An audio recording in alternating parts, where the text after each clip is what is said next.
What's up, bro? My name is Sian, and I'm an influencer, content creator, podcast host, and retreat host, and I'm currently in Bali, Indonesia. I'm so excited to do this, so let's get ready together. I've been traveling full-time for the last 3 years, so I can only bring a small bag of toiletries.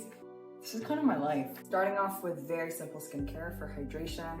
So over the last 5 years of working as an influencer, I've had a lot of brands approach me to work together, and I want to say most of them, 90% of them, I will say no to. One of the main things that I look at when I'm thinking about whether a brand aligns with my values or not, honestly, it's whether or not I can defend this brand to somebody who's asking me, is this just a paid ad or do you genuinely use it? What are your results? What's the story? And if I can't defend it, it's a no.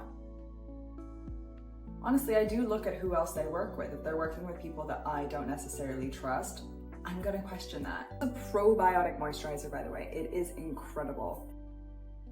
SPF in Bali because the UV here is crazy and I have some acne scars and hyperpigmentation, so we don't want those to get worse. A lot of people would describe my brand as authentic, and I feel like that word's been thrown around so much nowadays when it comes to creators and brands. But the best way to stay authentic when you're creating sponsored content is to draw inspiration from your personal life. And of course, using the product for a period of time so you can develop a genuine opinion on it. Favorite concealer / foundation stick ever.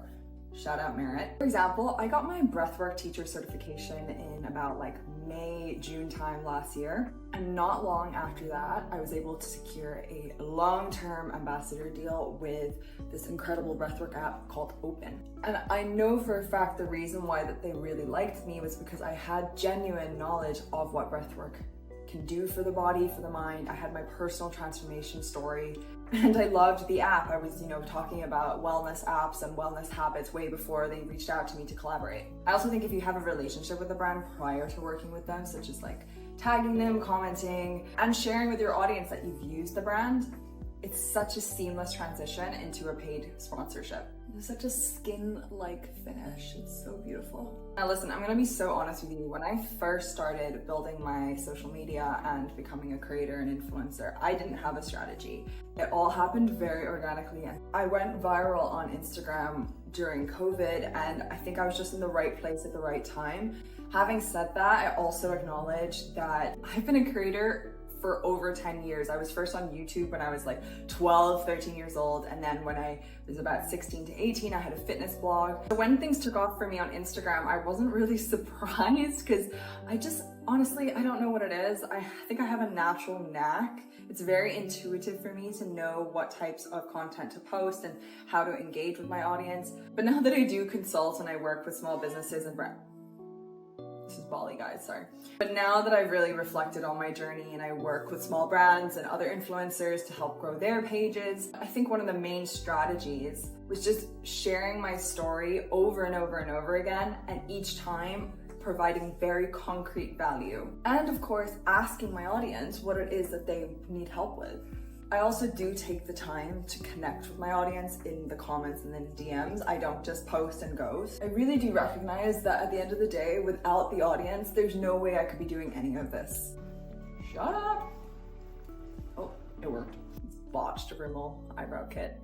Nowadays, everybody wants to build a personal brand, but the main thing that's really worked for me is being unapologetic about my stance on things. I do think there is so much power in being polarizing in an authentic way. Don't just spew random opinions and perspectives without having the knowledge to back it up. So for example, I have a very strong opinion on birth control because I've had a very traumatic experience with the birth control pill, and therefore I talk about it. And by talking about it, people are either going to agree heavily or disagree heavily, and that's how you find your audience. If you're kind of lukewarm about things, it's much, much harder to find your people. Everybody's become very cookie cutter because everyone's trying to follow a strategy, when in reality, if you think about a lot of your favorite creators, favorite celebrities, favorite artists, it's all very intuitive and unique to them, and they're just speaking their truth and sharing their authenticity, and the brand follows as a result of that. Need a setting powder in Bali because it's so humid and oily.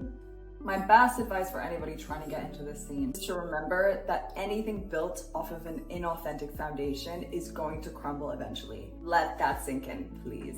So in other words, if you're trying to be somebody you're not on the internet, eventually that's gonna catch up to you and people will see through it, all for showing up as the best version of yourself. And sometimes that version maybe hasn't arrived, so you do need to kind of fake it a little bit, fake it till you make it. But at the same time, if you're looking for longevity, if you're looking for community, if you're looking for opportunities beyond just working online, such as, what I do, which is retreats, hosting retreats for my girls, if I were fake, people wouldn't come. Could they figure that out? They'd show up to a retreat and be like, you're not who I thought you were. Yeah, and that happens a lot. So that's my number one advice.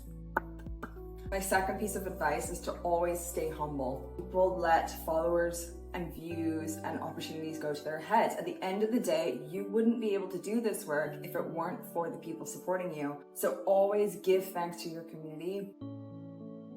Final bit of love, don't compare yourself. There's so many different ways to measure the success of a creator. It's not just about followers at all. I know people who have like 2,000 followers and they make 6 figures, okay? And I also know people who have millions of followers and they don't make a penny. Okay, I'm gonna go get a matcha now, so see you later.